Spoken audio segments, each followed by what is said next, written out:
chair. Please help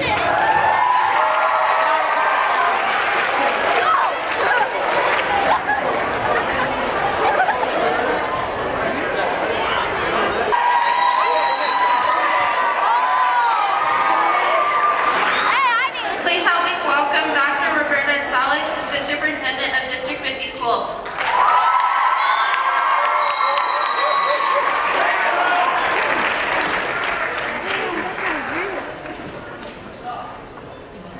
Well, good morning, everybody. Cool.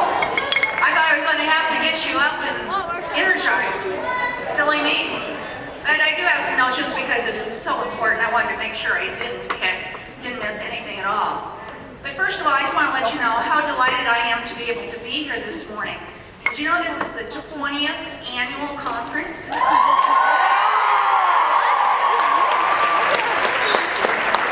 That's absolutely amazing. Because in the education world, we see conferences come and conferences go. They could be well-intentioned, but this one, 20 years, it's just absolutely amazing. And for me, what that tells me, it completely underscores the importance of what we're all about here today. So, over the next 2 days, you're going to learn some powerful strategies, share your ideas, and you're going to learn some skills that are going to help you make better choices throughout your entire life. Plus, you might be able to make a few new friends along the way. That's really cool. You know, as a superintendent of the school district, I tell my colleagues that we're in the diploma business. I know that sounds kind of funny, the diploma business, but when you think about it, that's really what we're all about. But you know what? I'm also a realist. We can have the best teachers or the best school district in the whole world, and it can all be undone by what happens outside of the classroom. And you guys know that. I know you know that very, very well. And that's why you're here.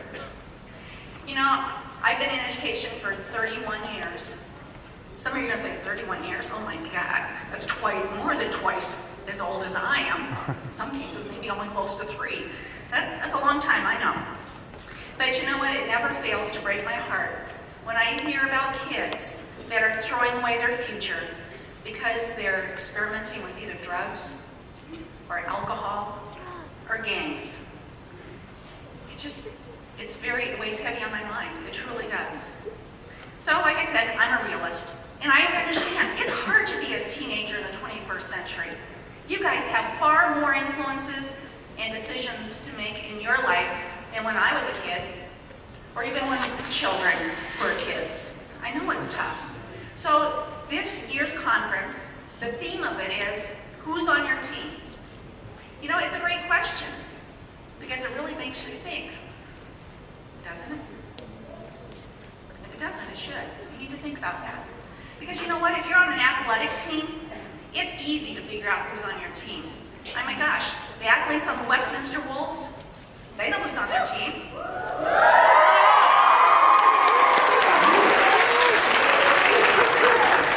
Their teammates show up for practice, or they're on the court or on the field.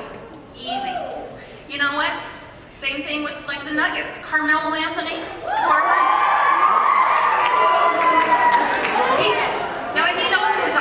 He knows who's on his team. All he has to do is take a look down the bench. Yeah. And there's Chauncey Billups and J.R. Smith. Easy.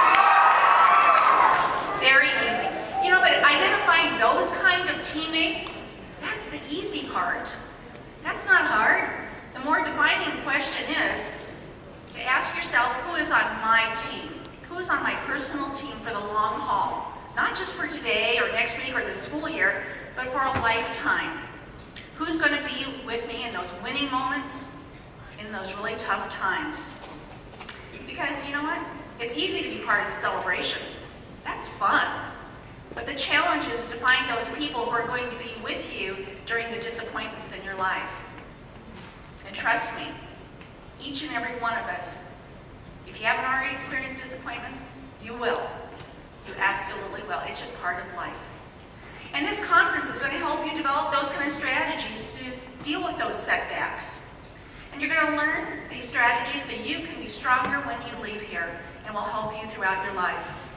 You know, a lot of people might not know this, but our very own president had a huge setback. You know, his very first race going into Congress, he lost. That didn't stop him.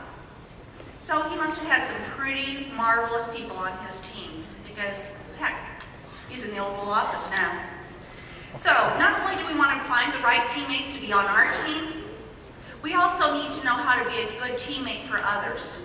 You need to be able to walk up to your best friend or to a family member and say, you know what, it's not cool to be in a gang.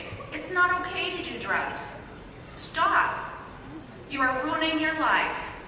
And even more importantly and more difficult, go up and stand up in front of a whole group of people. But you can do that. We're going to give you those tools and strategies. So, I want to tell you, I've been around kids my entire professional life. And prior to that, I was a kid. So, I went from high school to college and I became a teacher. So, my whole entire life, I've been around kids. And I know that peer influence is probably the most powerful thing in your life. It doesn't matter how much you love your mom and dad or another adult in your life, or how much you respect that teacher, or how much respect you have for that officer or that judge in the courtroom. They're all going to tell you some pretty good advice, share good advice from you. But you know what? Peer influence still trumps that. And guess what? Each and every one of you have that kind of impact and influence. You just need to make sure you know how to channel it correctly.